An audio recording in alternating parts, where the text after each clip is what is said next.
ఈరోజైతే కాకరకాయ పచ్చడి చేసేసాను. చాలా బాగుంది, చాలా రుచిగా కూడా ఉంది. యూట్యూబ్లో చూస్తే ఎలా వస్తాయో అనుకున్నా, కానీ బాగానే వచ్చింది. చూసేద్దాం రండి.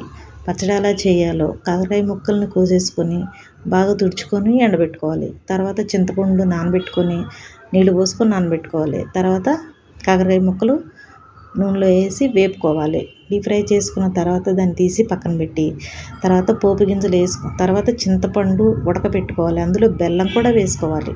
వేసుకున్న దాన్ని చల్లారిన దాకా పక్కన పెట్టుకోవాలి.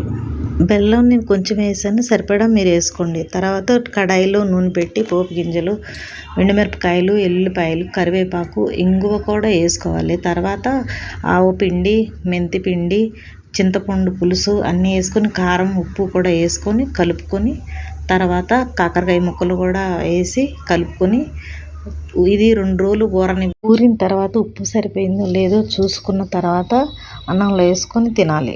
ఈ పచ్చడి నాకు రుచిగా ఉంది. మీకు ఎలా వచ్చిందో కామెంట్ చేయండి. చూసిన వాళ్ళు లైక్ చేయకుండా వెళ్ళరు.